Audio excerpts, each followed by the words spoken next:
অবশ্যই কোনো গুপ্ত সংগঠন করছে। ডাকসু নির্বাচনে শেখ ফজিলাতুন্নেসা মুজিব হলের জিএস প্রার্থী হয়েছেন মালিহা বিনতে খান অবন্তী। ছাত্রদলের প্যানেলে প্রার্থী হওয়ার পর থেকেই সামাজিক যোগাযোগ মাধ্যমে নানান হেনস্থার শিকার হওয়ার অভিযোগ এই নারী শিক্ষার্থীর। যেহেতু আমি ছাত্রদলকে ওন করি এবং ছাত্রদল মনোনীত প্রার্থী একজন, সেক্ষেত্রে আমাদের যে সেন্ট্রাল যেই মানে ভিপি যেই প্রার্থী আছে আবিদ ভাইয়ের সাথে আমাদের সাথে দেখা হলো এবং আমরা একটা খুব সুন্দর একটা প্রচারণামূলক ভিডিও করলাম। সেখানে আমাদেরকে বিভিন্ন রকম কমেন্ট করা হচ্ছে, এরকম একটা লাইন বলা হচ্ছে যে মানে রাতের রানী, মানে এগুলো তো খুবই মানে স্লাট শেমিং টাইপের আসলে লাইন, খুবই ভীতিমূলক। ছাত্র অধিকার পরিষদ সমর্থিত ডাকসু ফর চেঞ্জ প্যানেলের জিএস প্রার্থী হয়েছেন সাবিনা ইয়াসমিন। এই নারী শিক্ষার্থীও বলছেন সামাজিক যোগাযোগ মাধ্যমে হেনস্থার শিকার হয়েছেন তিনিও। রিসেন্টলি এক সাংবাদিক ভাই আমাকে কোশ্চেন করেছিলেন যে কাজ নিয়ে, যেমন শিবির বা অন্যান্য দলের কাজ নিয়ে বা তাদের সংগ্রাম নিয়ে কথা বলছিলেন।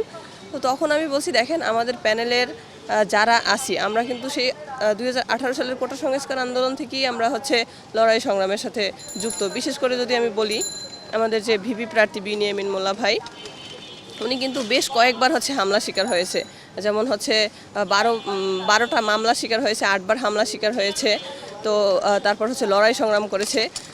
তার এই সংগ্রামটা কিন্তু অন্য দল থেকে আলাদা। কিন্তু শিবিরের যে বিষয়টা আমি দেখি যে ওরা 5ই আগস্টের পর থেকে কাজ করেছে, অ্যান্ড এটা তো সত্যি এবং ইউনিভার্সাল ট্রুথ, এটা সবাই জানে। তো সেই বিষয়টা বলার পরেই দেখা গেছে যে কমেন্ট সেকশনে অনেক বাজে মন্তব্য করেছে। এখন শিবিরের বট আইডি থেকে এর আগেও আমি শুনেছি এবং অনেকেই বলতেছে, আমার মনে হচ্ছিল যে ওইগুলোই হচ্ছে, যে শিবিরের বট আইডি থেকে এরকম বাজে বাজে কমেন্ট করতেছে। এসব ঘটনার জন্য ছাত্রদল ও ছাত্র অধিকার যখন শিবির সমর্থকদের দিকে অভিযোগের তীর ছুটছে, তখন ছাত্র শিবির সমর্থিত নারী প্রার্থীরাও দিশেহারা অনলাইন বুলিংয়ে। ছাত্র শিবির সমর্থিত ঐক্যবদ্ধ শিক্ষার্থী জোট থেকে নির্বাচন করছেন 4 নারী প্রার্থী। ফেসবুকে পোস্ট, কমেন্টস এবং ইনবক্সে করা হেনস্থার নানান প্রমাণ তুলে ধরে শিবিরের প্রার্থীরাও বলছেন অনলাইন বুলিংয়ে মানসিকভাবে ভেঙে পড়েছেন তারা। বাংলাদেশ ইসলামী ছাত্রী সংস্থা ঢাকা বিশ্ববিদ্যালয় শাখার সভানেত্রী। তো আমার পরিচয় সামনে আসার পর থেকেই নানাভাবে সাইবার বুলিংয়ের শিকার হচ্ছি এবং বিভিন্ন সংবাদ মাধ্যমে যখন আমরা সাক্ষাৎকার দিচ্ছি, তখন ভিডিওগুলোর কমেন্টে আমাদেরকে বিভিন্ন বিব্রতকর মন্তব্য করা হচ্ছে, ইনবক্সে বিভিন্ন ধরনের বিব্রতকর মেসেজ দেয়া হচ্ছে। তাছাড়াও আমরা দেখেছি যে উদ্দেশ্য প্রণোদিতভাবে ভিডিও কাট করে সোশ্যাল মিডিয়াতে ছড়ানো হচ্ছে। আমাদের প্যানেলে মুক্তিযুদ্ধ ও গণতন্ত্র বিষয়ক সম্পাদক হিসেবে ঝুমা আছে।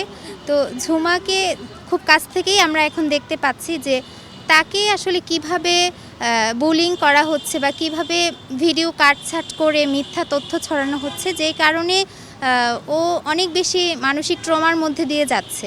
হ্যাঁ, প্রতিনিয়ত নিজের বিরুদ্ধে যখন এই প্রোপাগন্ডাগুলো আমরা দেখতে পাবো, খুব স্বাভাবিকভাবেই আমাদেরকে স্ট্রংলি আঘাত করবে এই বিষয়গুলো।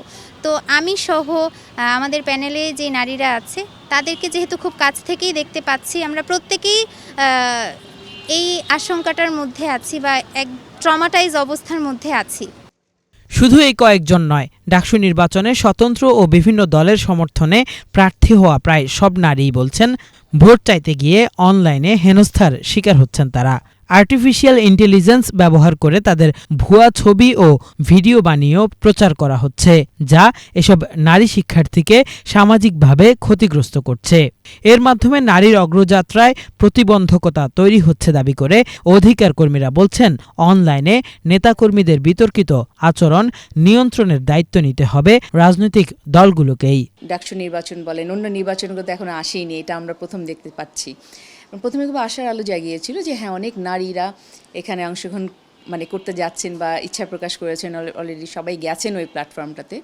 কিন্তু এই যে সাইবার বুলিংটার কথা আপনি বললেন, এটা খুব প্রচ্ছন্নভাবে নারীদের অগ্রযাত্রার ক্ষেত্রে প্রতিবন্ধকতা এবং এমনভাবে তাকে শিকার হতে হচ্ছে, সত্যিকারভাবে এটা কিন্তু আমরা 5 আগস্টের পর মোটেও আশা করছি না। যে আগের যেসব ছিল, যে আমরা দেখেছি রাজনৈতিক ব্যক্তিত্ব সবাইকেই দেখেছি যে ওকে বুলিংয়ের শিকার করছে, আরেকজনকে খুব ছোট করে দেখা হচ্ছে। তো সেই জায়গা থেকে আমরা ভেবেছিলাম যে অবশ্যই এখানে একটা অন্য ধরনের পরিবর্তন আসবে, কিন্তু দুঃখজনক হলো সত্যি সেটা কিন্তু নেই। যে বুলিংটা কিন্তু রাজনৈতিক দল করছে তা তো না, এখানে ব্যক্তি বিশেষে করছে, তাই না?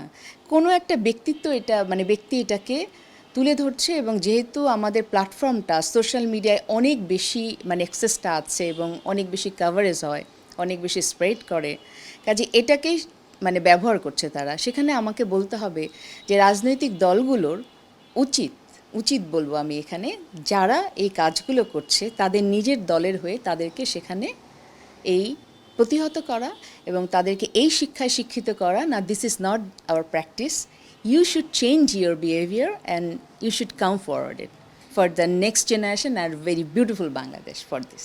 সরকারের এই পুরো সিস্টেমটার মধ্যে একটা কন্ট্রোল থাকা উচিত এবং কন্ট্রোল করা দরকার, ইমিডিয়েটলি করা দরকার, যেহেতু তারা দেখতে পাচ্ছে যে এরা করছে, এবং এখন তো সব প্রকাশ্যে আসছে যে কে করছে, কে কাকে ধাক্কা দিচ্ছে, কে কাকে মানে বুলিংয়ের শিকার করছে, এটা তো সামনে এসছে। কাজেই সরকারের ইমিডিয়েটলি দরকার এখানে তাদের একটা স্টেপ নেওয়া। সাইবার বুলিং প্রতিরোধে ভুক্তভোগী শিক্ষার্থীদের দ্রুত আইনের আশ্রয় নেওয়ারও পরামর্শ এই নারী অধিকার কর্মীর। কেফায়েত শাকিল, বাংলা ভিশন, ঢাকা।